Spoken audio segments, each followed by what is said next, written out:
Hello, नमस्ते, राम राम। मेरे YouTube channel nurture your destination में आप लोग का फिर से स्वागत है। आज हम लोग जो है ज्योग्राफी का जो टॉपिक है वायुदाब पेटियां एवं पौने उनके बारे में पढ़ेंगे। जो इधर बीच लगातार एग्जाम हो रहे हैं हमारे बीपीएससी के हो गया या यूपीपीसीएस का हो गया या यूपीएससी का हो गया, वहां से एक दो क्वेश्चन यहाँ से जरूर रहता है। तो पहले हमको समझ लेना होगा कि इसमें किस किस तरीके के क्वेश्चन पूछे जाते हैं। तो सबसे पहले वायुदाब से रिलेटेड कौन कौन से क्वेश्चन बनते हैं और पौनों से रिलेटेड कौन कौन से क्वेश्चन बनते हैं, इसका एक हम लोग ओवरव्यू ले लेते हैं। तो पहला तो क्वेश्चन यही बनता है वायुदाब से कि जो पृथ्वी की पेटी है उसको उच्च वायुदाब निम्न वायुदाब कहाँ कहाँ पे बनती है। जैसे पृथ्वी को आप बांटेंगे तो उसको अक्षांशों के हिसाब से, तो कर्क रेखा मकर रेखा इस हिसाब से उसको डिवाइड करते हैं। तो वायुदाब पेटियां, उच्च वायुदाब पेटी कहाँ बनेगी, निम्न वायुदाब पेटी कहाँ बनेगी, ठीक है। ये इससे रिलेटेड क्वेश्चन पूछता है। दूसरा क्वेश्चन क्या पूछता है कि इनकी उत्पत्ति का कारण क्या है, किस वजह से ये जो है वायुदाब पेटियां बन रही हैं। अब इसके दो कारण होते हैं, या तो तापजन या तो गतिजन, मतलब या तो तापीय प्रभाव के कारण या तो पृथ्वी की घूर्णन गति के कारण। अभी हम लोग इसको डिस्कस कर लेंगे। दूसरा क्वेश्चन क्या बनता है इसमें, अब जो ये जो पेटियां हैं इसमें पौने बहती हैं। वायुदाब में अंतर के कारण ही पौनों का निर्माण होता है। तो वायु कहाँ से बहती है, उच्च वायुदाब से निम्न वायुदाब की तरफ। अभी हम लोग इसको डिस्कस करेंगे। और भी तापमान के प्रभाव के कारण भी वायु की उत्पत्ति होती है। ये सब सारी चीजें भी हम लोग डिस्कस कर लेंगे। तो मेनली इसमें क्वेश्चन क्या क्या बनता है, तो मेनली तो ये क्वेश्चन पूछता है कि पौने कितने प्रकार की होती हैं। तो पौने 3 प्रकार की होंगी, वो हम लोग डिस्कस करेंगे। फिर प्रचलित पौने जैसे होती हैं, व्यापारिक पौने हो गया, आपका पछुआ पौन हो गया, ध्रुवी पौन हो गया, ये किस वायुदाब पेटियों के मध्य बहती हैं, इनकी दिशा क्या होती है, इससे रिलेटेड जो है क्वेश्चन पूछ लेता है। दूसरा स्थानीय पौने जो होती हैं आपका स्थलीय समीर, जलीय समीर, पर्वतीय समीर और घाटी समीर, इनसे रिलेटेड क्वेश्चन पूछ लेता है कि इनकी दिशा क्या होती है। तीसरा जो क्वेश्चन पूछता है वो जो लोकल पौने हैं, जैसे चिनूक हो गया, फान हो गया, कहाँ कहाँ बहती हैं, गर्म हवाएं हैं कि ठंडी हवाएं हैं, इस तरीके से रिलेटेड ये क्वेश्चन पूछे जाते हैं इसमें, ठीक है। तो ये हमारा ओवरव्यू हो गया जितने इससे रिलेटेड क्वेश्चन पूछे जाएंगे। तो वायुदाब को समझने के लिए हमें पृथ्वी के जो महत्वपूर्ण अक्षांश है उसके बारे में जानकारी होनी चाहिए। तो पृथ्वी जो है हमारी गोल है, सबको पता है। अब इसमें महत्वपूर्ण अक्षांश कौन कौन से हैं, तो पहला तो आपका विषुवत वृत्त हो गया 0 डिग्री पर।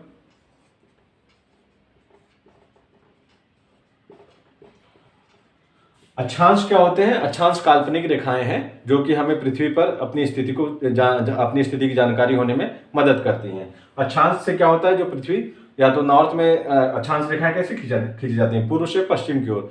तो जो विषुवत वृत्त होता है वो पृथ्वी को 2 बराबर भागों में बांटता है, या नॉर्थ की तरफ और साउथ में, ठीक है। जो इसका मध्यवर्ती भाग होता है, इसके ऊपर वाला जो भाग रहेगा वो उत्तरी गोलार्ध कहा जाता है, और जो इसके दक्षिणी वाला भाग होता है वो दक्षिणी गोलार्ध कहा जाता है, ठीक है।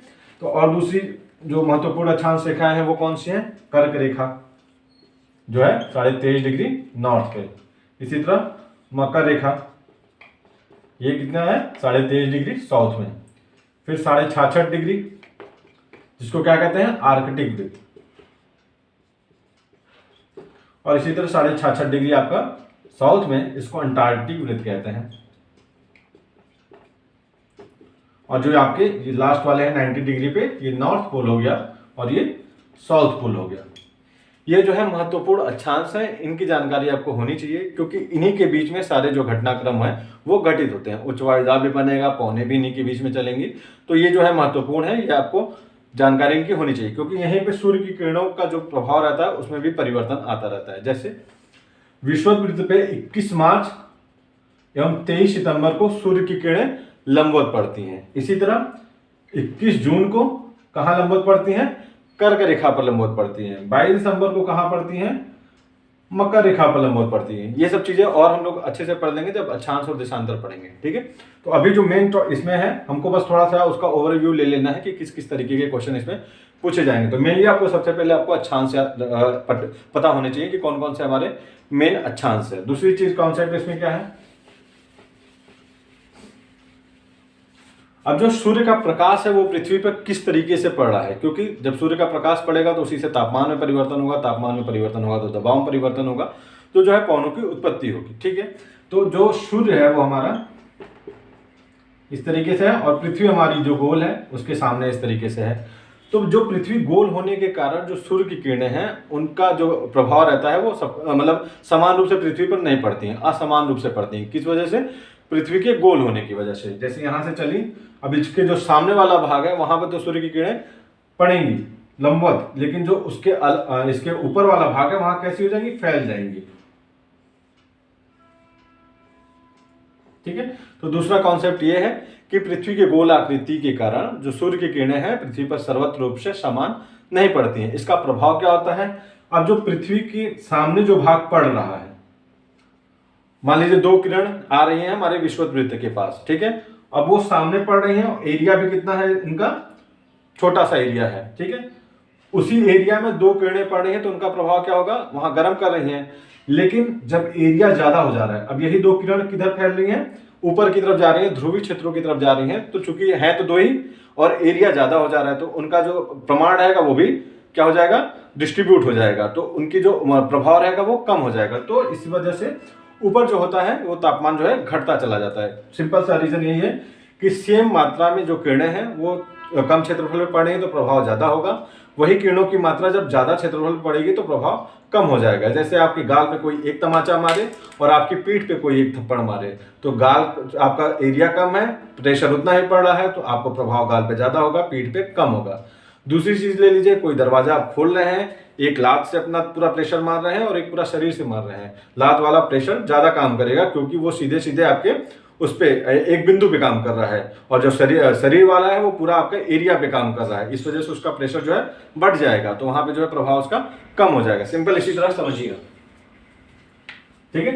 तो इसका प्रभाव यही होगा कि जो ध्रुवों के पास जो होता है वो तापमान कम हो जाता है और विषुवत रेखा के पास तापमान ज्यादा रहता है। बस इसी कॉन्सेप्ट को समझिए कि पृथ्वी के गोल आकृति के कारण सूर्य की किरणें जो है असमान रूप से पड़ती हैं, विषुवत रेखा पर लंबवत पड़ती हैं, जिस वजह से वहां पे तापमान ज्यादा रहता है पूरे वर्ष भर, और जो ध्रुवों की तरफ जाती हैं वो फैल के जाती हैं, इस वजह से वहां तापमान कम होता है।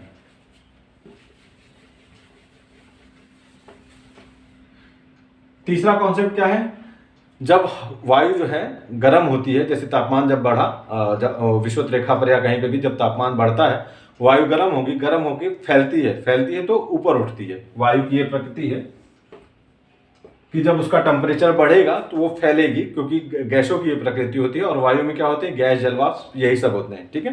तो जब वायु गर्म होती है, गर्म होकर फैलती है, फैल के ऊपर उठती है, और किसको जन्म देती है, समवहनीय धाराओं को जन्म देती है।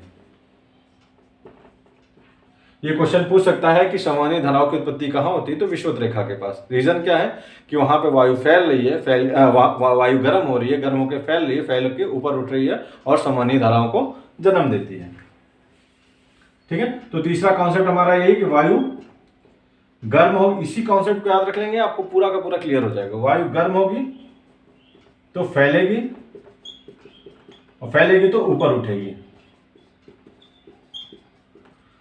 और जैसे इसका अपोजिट, जब वायु ठंडी होगी तो क्या होगी, सिकुड़ेगी, और सिकुड़ेगी तो क्या करेगी, नीचे बैठेगी। बस इसी को याद रखिएगा हमेशा, ठंडी होगी तो सिकुड़ेगी, और सिकुड़ के कहां, नीचे बैठेगी। ये कॉन्सेप्ट एकदम बैठा लीजिए अपने दिमाग में, ये पूरा आपको वायु से रिलेटेड जितने भी कॉन्सेप्ट रहेगा इसी से क्लियर हो जाएंगे। बस एक बार हमेशा ये याद रहेगा, वायु गर्म होगी, फैलेगी, ऊपर उठेगी, ठंडी होगी तो नीचे बैठेगी, बस इसको याद रखिएगा। चौथा जो कॉन्सेप्ट है वो ये है कि वायु हमेशा उच्च वायुदाब से निम्न वायुदाब क्षेत्र की ओर चलेगी। वायु कैसे चलेगी, उच्च वायुदाब से निम्न वायुदाब। जो इससे पहले वाला कॉन्सेप्ट था कि टेम्परेचर की वजह से वायु फैलेगी, गर्म होकर ऊपर उठेगी, वो आपको वायुदाब की उत्पत्ति समझने में सहायता करेगा। ये वाला जो कॉन्सेप्ट है, वायु हमेशा उच्च वायुदाब से नीचे निम्न वायुदाब की ओर बहती है, ये आपको पवनों का कॉन्सेप्ट समझने में मददगार करेगा कि कहां से पवनें चलती हैं, किस दिशा से किस दिशा में चलती हैं, ठीक है। अब आइए, अब हम लोग देखते हैं जो है वायुदाब पेटियां।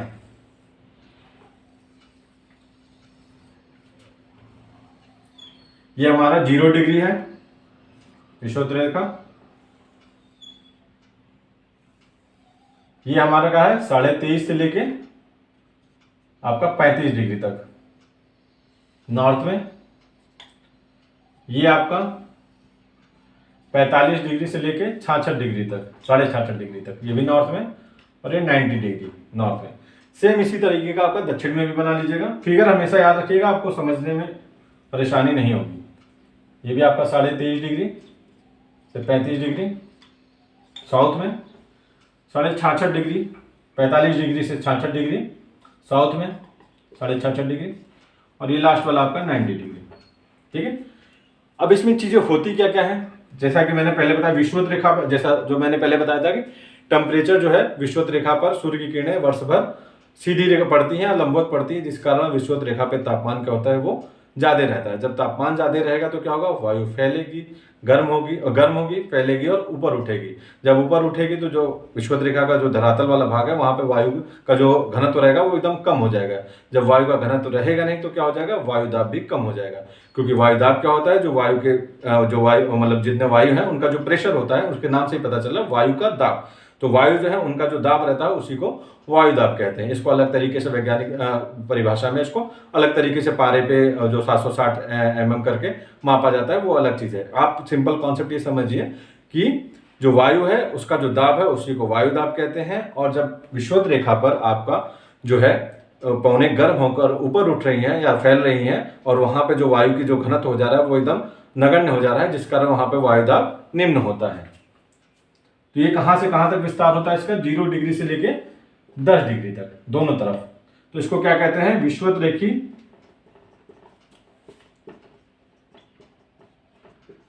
निम्न वायुदाब। क्या कहते हैं इसको, विषुवत रेखी निम्न वायुदाब। अब यहां से क्या हुआ कि जो वायु थी वो गर्म हुई, फैली और ऊपर उठी। जब ऊपर पहुंची क्षोभ मंडल में तो धीरे धीरे अपने ऊष्मा को क्या करती गई, कम करती गई। तो उसका तापमान क्या होता गया, कम होता गया। जब वो पहुंची क्षोभ मंडल में तो फिर दो जगह वो फैलेगी, या तो नॉर्थ जाएगी या तो साउथ जाएगी, या तो उत्तर की तरफ जाएगी दक्षिण की तरफ जाएगी। और जो उत्तर वाली थी उसका चूंकि टेम्परेचर मैंने बताया जब उसका टेम्परेचर कम होगा तो वायु क्या होती है, नीचे बैठती है। तो जब वो पहुंची तो 35 डिग्री ये वाला जो 23.5 से लेके 35 डिग्री वाला जो क्षेत्र है वहां पर वायु क्या करती है, नीचे उतरना चालू कर देती है। तो जब वहां नीचे उतरेगी तो वायु आ गई। अब जब वायु आ गई तो उसका क्या हो गया, दाब बढ़ गया। तो वहां पे क्या हो जाता है, उच्च वायुदाब क्षेत्र हो जाता है। बस सिंपल सा कॉन्सेप्ट में समझिए इसको। जहां पे वायु नहीं आ रही है वहां पे निम्न वायुदाब, जहां पे वायु आ जा रही है वहां पे उच्च वायुदाब। बस इसी तरह से याद रहेगा आपको। तो इसको क्या कहते हैं, उपोष्ण कटिबंधीय उच्च वायुदाब क्षेत्र। ये किस वजह से हो रहा है, आपका जो वायु जो है वहां पे उतर के बैठ रही है, इस वजह से वहां पे उच्च वायुदाब क्षेत्र हो रहा है। अब इसमें होता क्या था, इसी में पूछता है कभी कभी क्वेश्चन कि अस्वच्छांश क्या होते हैं। तो 30 डिग्री से लेके 35 डिग्री का नॉर्थ एवं साउथ दोनों में जो अक्षांश होता है उसी को अस्वच्छांश कहते हैं। रीजन क्या है, यही वहां पे जब वायुदाब क्या हो जाता है, वायु स्थिर हो जाती है, जब बैठ गई वहां पे तो वायुदाब उच्च हो जाता है। और जब उच्च वायुदाब हो जाता है तो वायु जो है वो स्थिरता आ जाती है उसमें। तो जो यूरोप में जो नाविक वगैरह होते थे पहले घोड़े को लेके जाते थे कृषि की खेती करने के लिए। अब वो जो कि घोड़े को बैठाए रहते थे, नाव भारी हो जाती थी, चलाने में भी दिक्कत, वायु उसमें सहयोग नहीं कर रही है कि उनको किसी दिशा में ले जा सके। तो क्या करते थे, वहां पे घोड़ों को नदी में फेंक दिया करते थे। इसीलिए वो उस जो क्षेत्र को जो उच्च वायुदाब वाला क्षेत्र है 30 से लेकर 35 डिग्री तक वाला, उसका नाम क्या रख दिया गया, अश्व अक्षांश। ठीक है। तो उपोष्ण कटिबंधीय उच्च वायुदाब वाले क्षेत्र में ही 30 से 35 डिग्री के बीच में अश्व अक्षांश आता है। ठीक है। अब यहां पे क्या है, इसको क्या कहते हैं, उपध्रुवी निम्न वायुदाब क्षेत्र। जो चीजें नॉर्थ गोलार्ध में बन रही हैं वही आपकी दक्षिणी गोलार्ध में भी बनेंगी। ठीक है, सिंपल इसको याद रखिएगा। उपध्रुवी निम्न वायुदाब, यहाँ पे क्या होता है कि यहाँ पे जो है, क्योंकि यहाँ पे तो टेम्परेचर जो है आपका कम है, तो टेम्परेचर जब कम रहेगा तो वायु भी जो है आपकी ठंडी रहेगी तो बैठेगी। तो यहाँ पे तो आपका जो है दाब उच्च होना चाहिए, लेकिन ऐसा होता नहीं है, यहाँ पे निम्न वायुदाब होता है। रीजन क्या है कि यहाँ जो पृथ्वी का घूर्णन होता है वो तेजी से होता है, जिससे वहां की वायु जो होती है वो फैल जाती है। ये चीजें यहाँ पे भी होती हैं, जो आपका विषुवत रेखा है वहां पे भी पृथ्वी का घूर्णन तेज होता है, वायु फैलती है, लेकिन टेम्परेचर का प्रभाव इतना ज्यादा रहता है कि वो घूर्णन के प्रभाव को नगण्य कर देता है। सिंपल सा इस कॉन्सेप्ट को याद रखिएगा। अगर कोई पूछ ले आपसे तो यही बताइएगा कि उपध्रुवी निम्न वायुदाब क्षेत्र में जो है वहां पे जो पृथ्वी का घूर्णन रहता है उसका प्रभाव ज्यादा रहता है एज कंपैरिजन टू टेम्परेचर के। लेकिन विषुवत रेखी निम्न वायुदाब क्षेत्र में टेम्परेचर का प्रभाव ज्यादा रहता है एज कंपैरिजन टू पृथ्वी के घूर्णन के। ठीक है। तो यहाँ पे उपध्रुवी में क्या हुआ, जब पृथ्वी का घूर्णन तेज हुआ, वायु फैल गई तो वहां पे जो सतह के पास वायु रही नहीं, तो वह जब वायु रही नहीं तो वहां पे किस तरीके का वायुदाब हो जाएगा, निम्न वायुदाब हो गया। तो ये कहां से कहां तक रहता है, 45 डिग्री से 66 डिग्री के बीच में। अब आ जाते हैं ध्रुवीय क्षेत्रों के पास। यहाँ पे मैंने पहले ही बताया था, जो सूर्य की किरणें हैं वो एकदम जब तिरछी जाती हैं तो ध्रुवों के पास एकदम कम टेम्परेचर पहुंचता है, जिससे वहां का तापमान हमेशा कम रहता है। ठीक है। और जब तापमान कम रहता है तो वायुदाब में स्थिरता रहती है, वायु फैलती नहीं है, वायु अपने ही जगह पे स्थिर रहती है। तो वहां पे किस तरीके का वायुदाब हो जाता है, उच्च वायुदाब।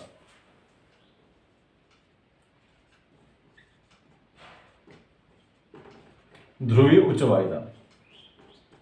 ठीक है, अब इसमें यही दूसरा क्वेश्चन हमारा क्या था कि कौन कौन सी वायुदाब पेटियां तापजन्य है और कौन कौन सी गतिजन्य है। तो जैसा कि मैंने कॉन्सेप्ट बताई दिया आपको, टेम्परेचर की वजह से कहाँ कहाँ हो रहा है, एक विषुवत रेखीय निम्न वायुदाब में हो रहा है और ध्रुवीय उच्च वायुदाब में, सबसे नीचे और सबसे ऊपर। इसी तरीके से याद रखिएगा, जो सबसे नीचे 0 डिग्री वाला है और 90 डिग्री वाला है, ये जो दोनों क्षेत्र हैं वो तापी कारण के, ताप के प्रभाव के कारण इनमें के दाब में परिवर्तन हो रहा है। लेकिन उपोष्ण कटिबंधीय उच्च वायुदाब वाला क्षेत्र और उपध्रुवीय निम्न वायुदाब वाला क्षेत्र, इसमें किस वजह से इनके जो वायुदाब पेटियों की उत्पत्ति हो रही है, तो पृथ्वी के घूर्णन के कारण, ठीक है, और वायु के अवतलन के कारण। तो ये किस वजह से, ये पेटियां कौन सी हैं, गतिजन्य। तो बीच की दोनों पेटियां गतिजन्य हैं और सबसे पहला और चौथा, मतलब सबसे नीचे वाला 0 डिग्री वाला और 90 डिग्री वाला तापजन्य वायुदाब पेटियां हैं। ठीक है, कॉन्सेप्ट आपका क्लियर होगा। एक बार इसको अपना नोट्स बना लीजिएगा। अब जैसा कि मैंने बताया था कि पौने जो हैं, ठीक है, पौने कितने प्रकार के होती हैं, पहले तो ये जान लीजिए। 3 प्रकार की पौने होती हैं, प्रचलित पौने, स्थानीय पौने और मौसमी पौने। ठीक है, प्रचलित पौने वो पौने होती हैं जिनमें जो मतलब अस्थायी रहती हैं, पूरे वर्ष भर एक तरीके से चलती रहती हैं, उनकी दिशा में परिवर्तन नहीं होता है। ठीक है, ये कॉन्सेप्ट याद रखिएगा। जो प्रचलित पौने रहते हैं वो हमेशा एक दिशा में चलती हैं, उनके जो है दिशा में परिवर्तन नहीं होता है। तो प्रचलित पौने कौन कौन सी हैं, 3 हमारी प्रचलित पौने हैं, एक व्यापारिक पौने, दूसरा पछुआ पौने और तीसरा ध्रुवीय पौने। अभी फिगर डिलीट कर दूंगा तो फिर बनाना पड़ेगा, इसलिए मैं बस आपको ओरली बता दे रहा हूँ, आप लिख लीजिएगा। पौने जो है 3 प्रकार की होती हैं, एक आपका प्रचलित पौने हो गया, दूसरा आपका स्थानीय पौने हो गया, तीसरा आपका जो है मौसमी पौन हो गया। प्रचलित पौनों में कौन कौन सी पौने आती हैं आपकी, व्यापारिक पौन आ गया, पछुआ पौन आ गया और ध्रुवीय पौन आ गया। अब देखिए, मैंने चौथा कॉन्सेप्ट क्या बताया था, वायु हमेशा उच्च वायुदाब से निम्न वायुदाब क्षेत्र की ओर प्रवाहित होती है। तो बस इसी को पकड़ के चलिए, आपका उसमें क्लियर हो जाएगा। एक कॉन्सेप्ट मैं बताना भूल गया था, याद रखिएगा। फेरल का नियम या कोरियोलिसिस बल होता है, एक उन्होंने फेरल थे, उन्होंने एक सिद्धांत दिया था कि वायु जो है उत्तरी गोलार्ध में दाईं ओर और दक्षिणी गोलार्ध में बाईं ओर मुड़ जाती है। जैसे उनकी दिशा मान लीजिए ये है और ये चल रही है और ये वायु इस तरीके से चल रही है, अगर ये उत्तरी गोलार्ध में है तो दाईं ओर घूम जाएगी और यही अगर दक्षिणी गोलार्ध में है तो अपने बाईं ओर घूम जाएगी। सिंपल सा इस कॉन्सेप्ट को याद रखिएगा, तो आपका जो है उनकी दिशा भी आपकी क्लियर हो जाएगी। अब जो व्यापारिक पौने हैं वो कहां से कहां चल रही हैं, आपका उच्च वायुदाब से निम्न वायुदाब के क्षेत्र में उपोष्ण कटिबंधीय उच्च वायुदाब से विषुवत रेखीय निम्न वायुदाब की ओर। तो जो व्यापारिक पौने हैं वो किसके किसके बीच में चलती हैं, उपोष्ण कटिबंधीय उच्च वायुदाब से विषुवत रेखीय निम्न वायुदाब क्षेत्र की ओर। अब इनकी दिशा कैसे निर्धारित करेंगे, अब तो चल तो यहां से नहीं है, हमारा दिशा पहला दिशा कौन सा हो जाएगा आपका, ये ऊपर में क्या, उत्तर। ठीक है, अब ये चली, अब ये दक्षिण, मतलब ये सीधे चल रही है। अब जैसे ये उत्तरी गोलार्ध में है तो उत्तरी गोलार्ध में किधर मुड़ गई, अपने दाहिने ओर मुड़ गई। अब ये सीधे चली, इसका दाहिना किधर हो जाएगा, इधर हो जाएगा। तो ये किधर मुड़ गई, आपका इधर मुड़ गई। तो इधर कौन सा आपका है, पश्चिम। ठीक है, तो इसकी दिशा किधर से हो गई, उत्तर पश्चिम से, सॉरी चली कहां से थी, ये उत्तर पूरब से चली थी यहां से। अब कोरियोलिसिस बल के कारण इसकी दिशा में थोड़ा सा परिवर्तन हो गया, तो किधर हो गई ये, उत्तर से किधर चली थी, निम्न वायुदाब की ओर, दक्षिण की ओर चल रही थी, तो इसकी दिशा किधर हो गई, उत्तर पूर्व से दक्षिण पश्चिम की ओर। ठीक है, उत्तरी गोलार्ध में, याद रखिएगा। यहां से वायु कैसे चल रही है, उच्च वायुदाब से निम्न वायुदाब की ओर चल रही है, पहली चीज तो ये याद रखिएगा। अब उच्च वायुदाब किधर है, हमारा नॉर्थ साइड में है। ठीक है, और यहां से वो चलना चालू की नॉर्थ के, ये जैसे मान लीजिए आप इसको इस तरीके से बना लीजिएगा, ईस्ट वेस्ट नॉर्थ साउथ। अब ये यहां से चलना चालू की मान लीजिए किसी बिंदु से। अब जब वहां से चली तो कोरियोलिसिस बल के कारण क्या, वो मान लीजिए ऐसे चली होगी, अब वो अपने दाहिने ओर मुड़ गई। इसका दाहिना किधर होगा, इधर होगा, वेस्ट की तरफ, तो ये उधर मुड़ गई। तो बस वही चीज है आपका, ये उत्तर पूर्व से चली और दक्षिण पश्चिम की तरफ चलती गई। ठीक है, दक्षिणी गोलार्ध में क्या होगा, जस्ट इसका उल्टा कर लीजिएगा, ये भी आपका क्या है, उपोष्ण कटिबंधीय उच्च वायुदाब क्षेत्र। अब एक नीचे से ऊपर चल रही, तो नीचे क्या है हमारा, दक्षिण है, ऊपर क्या है, उत्तर है। तो पहला तो ये लिख लीजिएगा, दक्षिण और उत्तर। अब हमें बस यही देखना कि कैसे कैसे चल रही है। इधर क्या है आपका, पूरब है, और मुड़ी किस तरफ, अपने दक्षिण गोलार्ध में फेरल के नियम के अनुसार किधर मुड़ जाती है, बाईं ओर मुड़ जाती है। तो बाईं ओर क्या हो जाएगा आपका, पश्चिम। ये फिगर जब आप याद रखेंगे, अब रटेंगे तो पक्का भूल जाएंगे। फिगर याद रहेगा, खट से अपना एग्जाम में पूछा आपको तुरंत बनाइएगा और आपको कॉन्सेप्ट इसमें क्लियर रखेगा। वो पहला कॉन्सेप्ट यही याद रखिएगा इसके दिशा के लिए कि वायु हमेशा उच्च वायुदाब से निम्न वायुदाब क्षेत्र की ओर चलेगी, पहला कॉन्सेप्ट। दूसरा कॉन्सेप्ट ये याद रखिएगा, फेरल के नियम के अनुसार ये उत्तरी गोलार्ध में दाईं ओर और दक्षिणी गोलार्ध में बाईं ओर मुड़ जाती है। जब ये दोनों कॉन्सेप्ट याद रखेंगे तो आपका जो है वायु की दिशा हमेशा क्लियर रहेगी। ठीक है, अभी क्या हुआ, यहां से दक्षिणी गोलार्ध में इसकी दिशा क्या हो गई, दक्षिण पूर्व से आपका उत्तर पश्चिम की ओर, किसकी, व्यापारिक पवन की।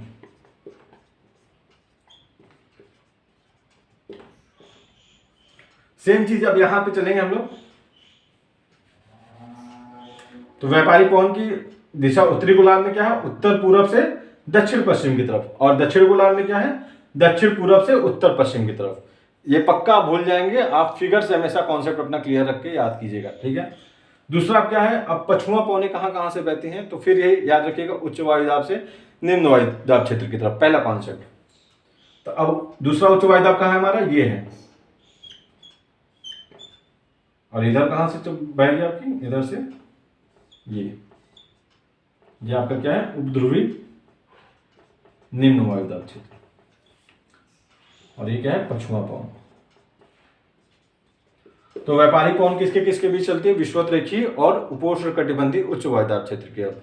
पछुआ पवनें कहां कहां से चलती हैं, तो पछुआ पवनें उपोष्णकटिबंधीय उच्च वायुदाब से उपध्रुवी निम्न वायुदाब क्षेत्र की तरफ। पहली चीज तो ये हो गई कि उच्च वायुदाब से निम्न वायुदाब की ओर चल रही है। दूसरा चीज क्या हो गया, वही चीज कि दक्षिणी गोलार्ध में अपने दाएं, उत्तरी गोलार्ध में अपने दाएं और दक्षिणी गोलार्ध में अपने बाईं ओर। ठीक है, फिर से याद रखिए, पछुआ पवनें कहां से कहां चल रही है, उपोष्णकटिबंधीय उच्च वायुदाब से उपध्रुवी निम्न वायुदाब की तरफ चल रही है। पहला कॉन्सेप्ट ये हो गया कि उच्च वायुदाब से निम्न वायुदाब की ओर। दूसरा कॉन्सेप्ट क्या है, फेरल के नियम के अनुसार उत्तरी गोलार्ध में दाईं ओर घूम जाएंगे और दक्षिणी गोलार्ध में बाईं ओर। अब यहां से चली तो हमारा दाहिना किधर है, इधर है, तो ये इधर मुड़ गई। और यही सेम चीज इधर कीजिएगा, जब इधर से ऊपर से चल रही है तो दक्षिणी गोलार्ध में बायां किधर हो जाएगा, इधर हो जाएगा, तो ये इधर मुड़ गई। ठीक है, अब ये कहां से चल रही है, नीचे से ऊपर चल रही है, तो नीचे कौन सा है हमारा, दक्षिण है, ऊपर कौन सा है हमारा, उत्तर है। पहली चीज तो ये हो गई। अब ईस्ट वेस्ट इसके हिसाब से देख लीजिए, ईस्ट हो गया, वेस्ट हो गया। अब इधर क्या हो गया आपका, वेस्ट हो गया, तो ये दक्षिण पश्चिम हो गया, इधर क्या हो गया आपका, पूरब हो गया। अब सेम चीज इधर देख लीजिए, कहां से चल रही है, ऊपर से नीचे चल रही है, तो ऊपर आपका क्या हो गया, उत्तर हो गया, नीचे आपका क्या हो गया, दक्षिण हो गया। ईस्ट वेस्ट यहाँ भी देख लीजिए, ईस्ट वेस्ट ऐसे बना दीजिएगा, ये वाला भाग आपका पूरब हो जाएगा और ये वाला भाग आपका पश्चिम हो जाएगा। तो किधर से चल रही है, दक्षिण गोलार्ध में उधर उत्तर पश्चिम से दक्षिण पूरब की तरफ, और इधर कैसे चल रही है, दक्षिण पश्चिम से उत्तर पूरब की तरफ। ठीक है, सिंपल सा कॉन्सेप्ट है। अब ध्रुवी वालों का जस्ट जो आपका ये विषुवत रेखी वाला है उसी को आप याद कर लीजिएगा, वही जो डायरेक्शन इसका है वही उसका हो जाएगा। कहां से, उच्च वायुदाब से निम्न वायुदाब क्षेत्र की तरफ चल रही है, इसी तरह इधर चलेंगे। ये कौन सी पवन है, ध्रुवी पवन है। इसका भी कॉन्सेप्ट याद रखिए। अब कहां से चल रही है, उत्तर से चल रही है, किधर चल रही है, दक्षिण की तरफ चल रही है। पहले किधर चल रही है, अब ईस्ट वेस्ट बना लीजिएगा अपना, ये पूरब से पश्चिम की तरफ चल रही है, जो आपका इधर से था, उत्तर पूरब से दक्षिण पश्चिम, सेम इधर चीज कर लीजिएगा आपका। कहां से चल रही है, दक्षिण पूर्व से उत्तर पश्चिम की तरफ। ये आपके कौन से हो गए, ध्रुवी पौने होंगे। सिंपल सा कॉन्सेप्ट एक बार फिर बता दे रहा हूं, 3 पौने हैं, व्यापारिक पौने, पछुआ पौने और ध्रुवी पौने। याद करने का तरीका क्या है, हवाएं हमेशा उच्च वायुदाब से निम्न वायुदाब क्षेत्र की ओर चलेंगे। तो पहले तो आप पेटी बना लीजिएगा, कौन कौन से निम्न वायुदाब क्षेत्र है, कौन कौन से उच्च वायुदाब क्षेत्र है। निम्न वायुदाब कौन कौन सा है, विषुवत रेखीय निम्न वायुदाब है, उसके बाद आ जाता है उपोष्णकटिबंधीय उच्च वायुदाब, फिर आ जाता है उपध्रुवी निम्न वायुदाब, फिर आ जाता है ध्रुवी उच्च वायुदाब। विषुवत रेखा से चालू कीजिएगा, व्यापारिक पौने जो है इन्हीं के विषुवत रेखीय और उपोष्णकटिबंधीय उच्च वायुदाब के बीच चलती हैं। पछुआ पौने किसके किसके बीच चलती हैं, आपका उपोष्णकटिबंधीय उच्च वायुदाब से उपध्रुवी निम्न वायुदाब की तरफ। ध्रुवी पौने कहां से चलती हैं, ध्रुवी उच्च वायुदाब से उपध्रुवी निम्न वायुदाब की तरफ। पहला तो ये बना लीजिएगा। दूसरा क्या करना है, बस फेरल का नियम याद रखना है कि फेरल के नियम के अनुसार वायु जो है उत्तरी गोलार्ध में दाईं ओर और दक्षिणी गोलार्ध में बाईं ओर घूम जाती है। बस इसी को बना लीजिएगा, आपका जो है फिगर भी क्लियर रहेगा और आपकी दिशा भी क्लियर रहेगी कि किधर किधर वो जो पौने चलती हैं। तो आपके कॉन्सेप्ट इसमें कभी भी मतलब गलत नहीं होंगे। ठीक है, अब इसका प्रभाव क्या होता है,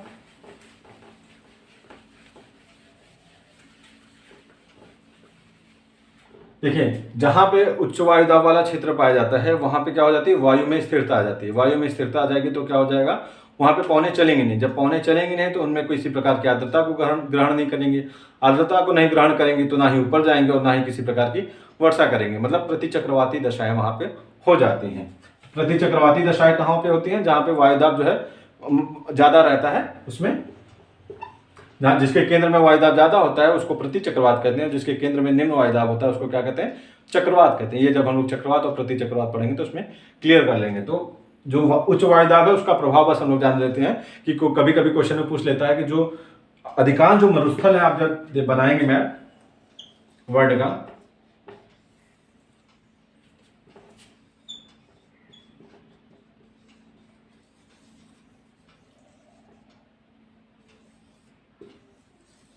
जो वर्ल्ड का मैप बनाएंगे तो जो बोत्सवाना है, कालाहारी जो मरुस्थल है आपका, अटाकामा होगा चिली वाला, सहारा वगैरह हो गया जो इधर है, ठीक है, ये सब आपके पश्चिमी भाग में ही है। और किधर है? जो आपका वो क्या उच्च वायुदाब वाला क्षेत्र है उसी के बीच में ये स्थित है। रीजन क्या हो गया? वही उच्च वायुदाब वाला क्षेत्र के बीच इसलिए स्थित है, क्वेश्चन पूछ चुका है पीसीएस वगैरह में, कि जो वो मरुस्थलीय क्षेत्र है वो किस वजह से, मतलब एक तो कहाँ पाए जाते हैं? तो ज्यादातर वो महाद्वीपों के पश्चिमी भाग में पाए जाते हैं। और कौन से अक्षांशों के बीच में पाए जाते हैं? तो वही उच्च वायुदाब वाले क्षेत्र के अक्षांशों के बीच में पाए जाते हैं, क्योंकि वहां पे प्रति चक्रवाती दशाएं होती हैं। प्रति चक्रवाती के कारण क्या होता है कि केंद्र में वायुदाब उच्च होता है और वर्षा की संभावना वहां पे नगण्य होती है। दूसरा रीजन क्या होता है? जो व्यापारिक पवनें होती हैं।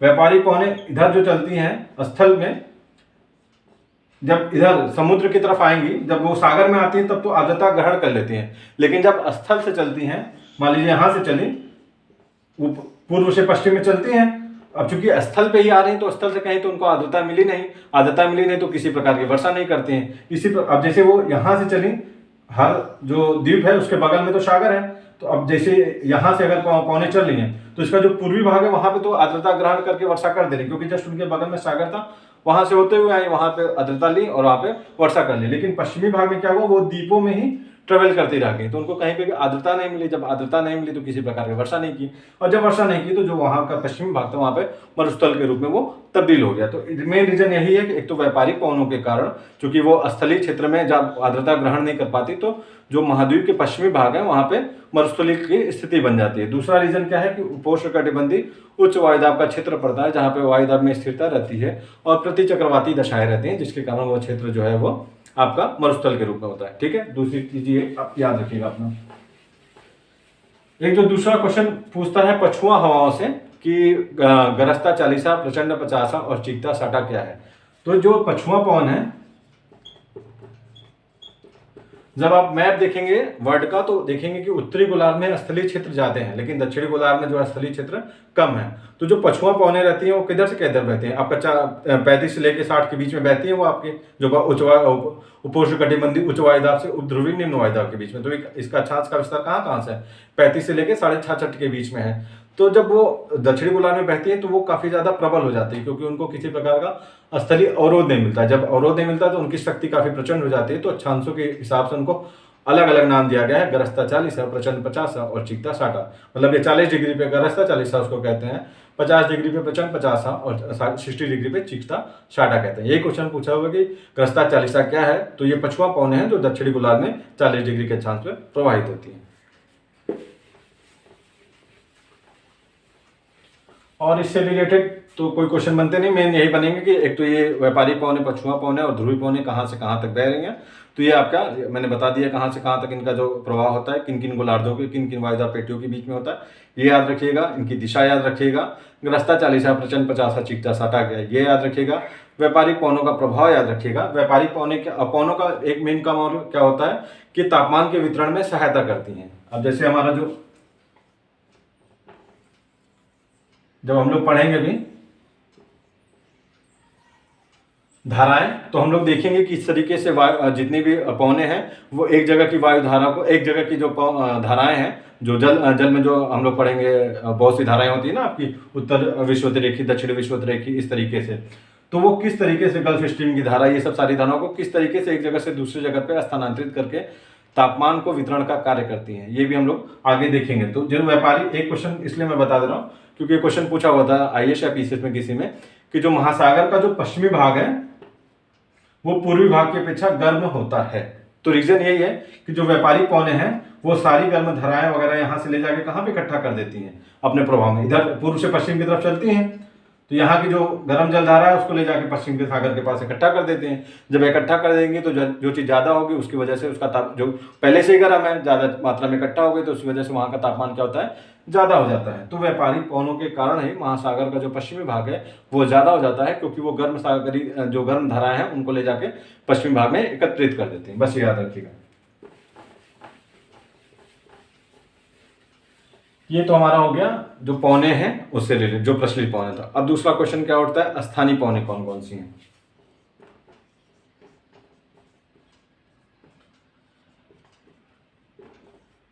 स्थानीय पौने दो प्रकार की होती हैं, एक तो जिनमें जो है दिन में तापमान एवं दाब में परिवर्तन होने के अनुसार उनकी दिशा एवं गति में भी परिवर्तन होता है। पहला तो ये याद रखिएगा, दिन में तापमान एवं वायुदाब में परिवर्तन होने के कारण उनकी दिशा में भी परिवर्तन होता है। दूसरा कौन होता है, जो वहाँ की दिन में मतलब पूरे वर्ष भर चलती रहती हैं, उनमें जो है आप में परिवर्तन नहीं होता है, वहाँ पे स्थानीय नामों के हिसाब से उनको पुकारा जाता है, जैसे चिनूक, फान वगैरह ये सब हो जाएगा। ठीक है, उनको दो भागों में बांटा जाता है, एक गर्म पौने और दूसरा ठंडी पौने।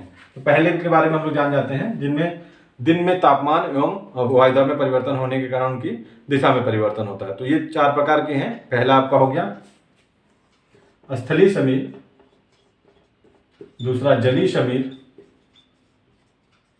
तीसरा पर्वतीय समीर, चौथा क्या हो जाएगा, घाटी समीर। अब जो स्थलीय समीर जलीय समीर क्या क्या है, पहले इसको देख लेते हैं कि स्थलीय समीर और जलीय समीर क्या है। ये स्थल हो गया आपका, ये आपका जल वाला क्षेत्र हो गया। देखिए स्थल की जो प्रकृति होती है वो क्या होती है, वो तेजी से ठंडा होता है और तेजी से गर्म होता है, दोनों उसके मतलब जो प्रोसेस है वो तेजी से होते हैं। जल में जो है स्थल की कंपैरिजन में धीरे से ठंडा होता है और धीरे ही गर्म होता है। तो दिन के समय क्या होता है, दिन के समय जब सूर्य की किरणें पड़ती हैं तो दोनों पे समान रूप से पड़े, लेकिन स्थल क्या हो रहा है, तेजी से गर्म हो गया दिन में, और जल क्या हुआ, इसके कंपैरिजन में ठंडा है। अब ये जहां जब स्थल गर्म हुआ तो वायु क्या होगी, गर्म होगी, फैलेगी, ऊपर उठेगी, तो यहाँ वायुदाब क्या हो जाएगा, निम्न हो जाएगा।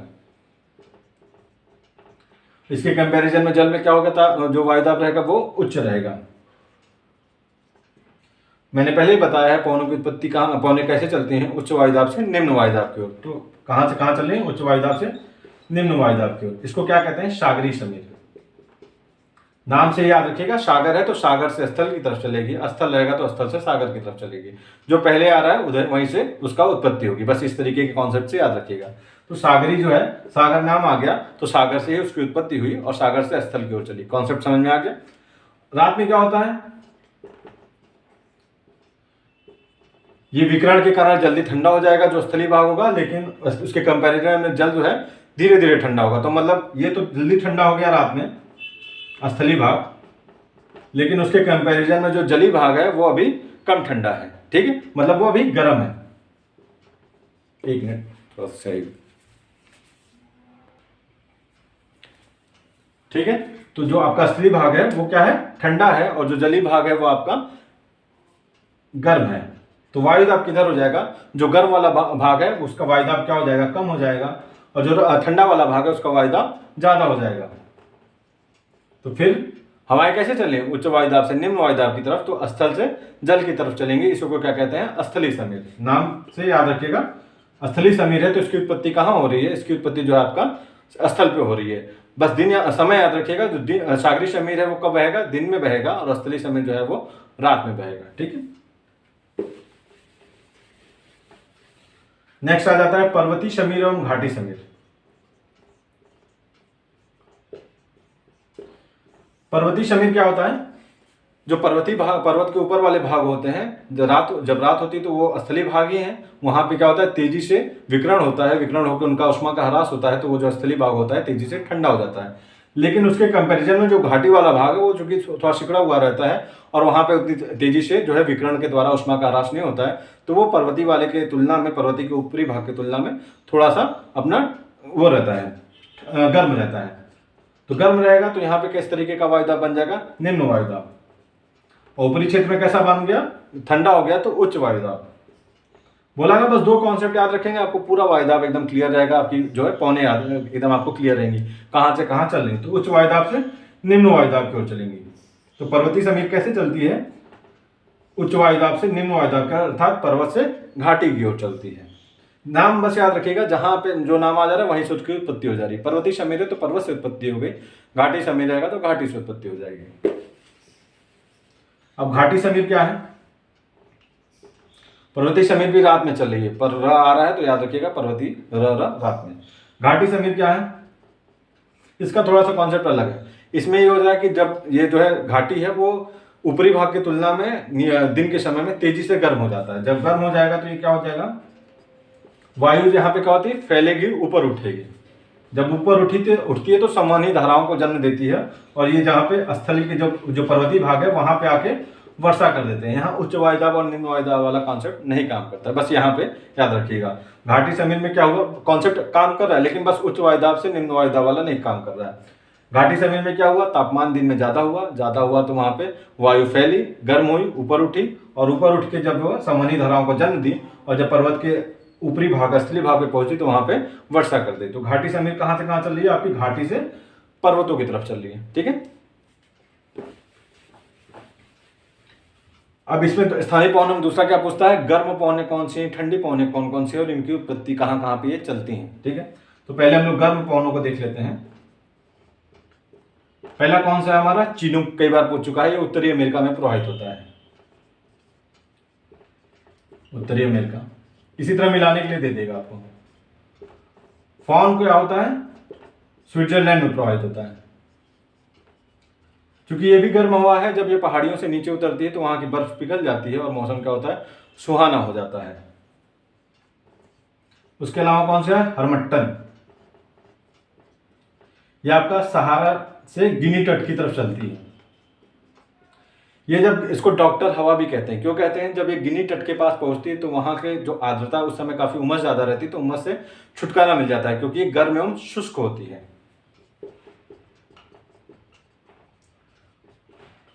गिनी तट पे पहुंची, वहां पे जो उमस भरी मौसम रहता है उससे छुटकारा मिल जाता है, इसलिए इसको डॉक्टर हवा भी कहते हैं। ठीक है। सिराकू, ये भी आपका सहारा से भूमध्य सागर की ओर पहुंचती है, प्रवाहित होती है। अलग अलग जगहों पे इसको अलग अलग नाम से जाना जाता है। इटली में इसको सिराकू कहते हैं, मिस्र में इसको खमसिन कहते हैं, गिबली लीबिया में कहते हैं, और चिली ट्यूनिशिया में कहते हैं। लेबेक और लेस्ट नाम से इसको अन्य नाम से भी जाना जाता है। लेस्ट शायद स्पेन में कहते हैं, और लेबेक जो है आपका मैड्रिड में कहते हैं। ठीक है, इस तरीके से याद रखिएगा। और क्या है आपका, ब्लैक रोलर, ये कहां प्रवाहित होता है, ये भी आपका उत्तरी अमेरिका में प्रवाहित होता है। दूसरा क्या है, ब्रिक फिल्डर, ऑस्ट्रेलिया वाले फील्डिंग काफी अच्छी करते हैं, इस तरीके से याद रखिएगा। तो ब्रिक फिल्डर कहां पे, ऑस्ट्रेलिया में। नॉर्वेस्टर, एन से नॉर्वेस्टर आ रहा है, एन से न्यूजीलैंड भी आएगा, तो इस तरीके से इसको याद रखिएगा। ये क्वेश्चन कई बार पूछ चुका है। ब्लैक हिल, ब्लू हिल, ग्रीन हिल उत्तरी अमेरिका में पाए जाते हैं, तो इसी से याद रखिएगा। ब्लैक रोलर भी आपका उत्तरी अमेरिका में है। ब्रिक फिल्डर, फील्डिंग अच्छी ऑस्ट्रेलिया वाले करते हैं, तो फील्डिंग से याद रखिएगा ऑस्ट्रेलिया में है। एन से नॉर्वेस्टर आ रहा है, एन से न्यूजीलैंड आ रहा है, तो एन याद रखिएगा। ठीक है, ये तीनों कई बार पूछ चुका है, इसलिए इसका बता दे रहा हूं। सांटाना कहां बहता है, कैलिफोर्निया में। एन आ रहा है, एन से याद रखिएगा। अक्षर थोड़ा पकड़िएगा तो उससे क्या होगा कि आप कई बार पढ़ेंगे तो याद रहेगा, और फिर भूलेगा नहीं। कभी आपके सामने जब ऑप्शन में आ जाएगा तो आपको तुरंत याद हो जाएगा। कोयम बैग कहां बहता है, इंडोनेशिया में। ठीक है। और कौन सा बचता है, एक आपका शामल,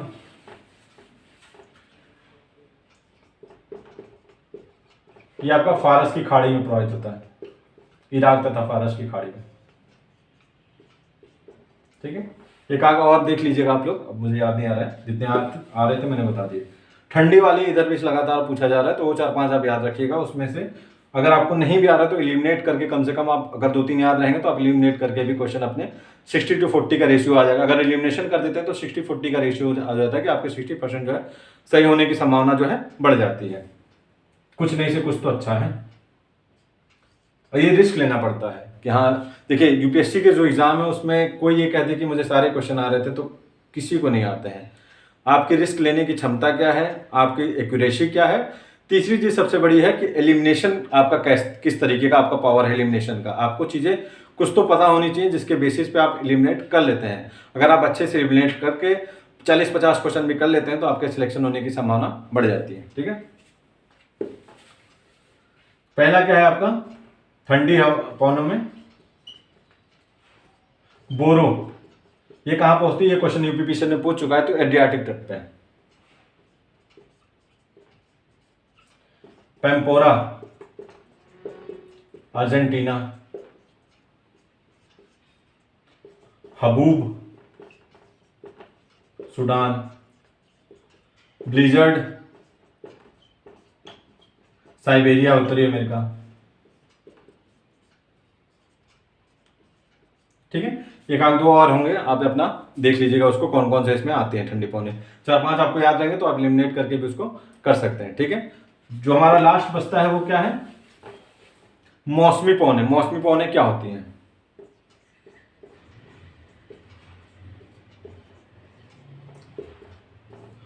वे पौने जिनकी दिशा में मौसम में परिवर्तन होने के अनुसार परिवर्तन होता है, ऐसी पौनों को क्या कहते हैं, मौसमी पौने। वे पौने जिनकी दिशा में मौसम के अनुसार परिवर्तन होता है, जैसे ग्रीष्म ऋतु और शीत ऋतु में परिवर्तन हो रहा है तो उसी हिसाब से उनकी दिशा में भी परिवर्तन हो जा रहा है, तो ऐसी पौनों को क्या कहते हैं, मौसमी पौने। मौसम में परिवर्तन से दिशा में परिवर्तन, जैसे भारत में क्या उत्तरी गोलार्ध में ग्रीष्म ऋतु क्या रहती है, ग्रीष्म ऋतु में क्या होता है, उत्तरी गोलार्ध में क्या होता है, जो स्थली भाग होते हैं, सूर्य की किरणें जो है उत्तरी के भाग की ओर होती हैं, तो जो स्थली भाग होता है वो तेजी से गर्म हो जाता है कंपैरिजन टू जो आपका सागरी भाग है। तो स्थली भाग गर्म, सागरी भाग आपका ठंडा। तापमान किधर होगा, तापमान स्थली भाग में, क्योंकि तापमान इसका ज्यादा है तो दबाव क्या होगा, कम होगा। और सागरी भाग में क्या है, तापमान इसका कम है और दबाव क्या है इसका ज्यादा है। तो हवाएं कैसे बहेंगी, सागर से स्थल की तरफ। तो वही हमारी दक्षिण पूर्वी मानसून की उत्पत्ति होती है, जो कि कोरियोलिस बल के कारण अपने दाहिने, जब उत्तरी गोलार्ध में आती है तो अपने दक्षिण पश्चिम मानसून की उत्पत्ति होती है, और कोरियोलिस बल के कारण ये उत्तरी गोलार्ध में अपने दाहिने ओर मुड़ जाती है। ठीक है, और सेम जो इसकी ऋतु में परिवर्तन हो जाता है, जब शीत ऋतु हो जाती है तो हवाएं कैसे बहती हैं, स्थल से समुद्र की तरफ बहती हैं। तो उत्तर पूर्व से दक्षिण पश्चिम की तरफ बहती है, स्थल से सागर की तरफ। और ग्रीष्म ऋतु में क्या होता है, ये तो शीत ऋतु में होगी, और ग्रीष्म ऋतु में क्या होता है, दक्षिण पूर्व से उत्तर पश्चिम की तरफ, दक्षिण पश्चिम से उत्तर पूर्व की तरफ। थोड़ा दिशा में भ्रम हो जाता है, दिशा अपना याद रखिएगा। उच्च वायुदाब से निम्न वायुदाब की तरफ बहती हैं हवाएं, और कोरियोलिस बल के कारण इनकी जो है दिशा में परिवर्तन होता रहता है। तो मौसमी पौने सिंपल सी वो पौने हैं जिनकी दिशा में मौसम में परिवर्तन होने के अनुसार परिवर्तन होता है, ऐसी पौनों को मौसमी पौन कहते हैं, जैसे दक्षिण पश्चिम मानसून पौने और उत्तर पूर्वी मानसून पौने। ठीक है, तो जो उसमें ज्योग्राफी के जितने भी कॉन्सेप्ट थे वायुदाब से रिलेटेड वो हम लोगों ने देख लिए हैं। जो नेक्स्ट हमारा रहेगा, अभी हम लोग इकोनॉमिक्स के भी कुछ क्वेश्चन करेंगे और ज्योग्राफी में भी सागर वगैरह से रिलेटेड जितने भी इंपॉर्टेंट क्वेश्चन है उसको देखेंगे। Thank you.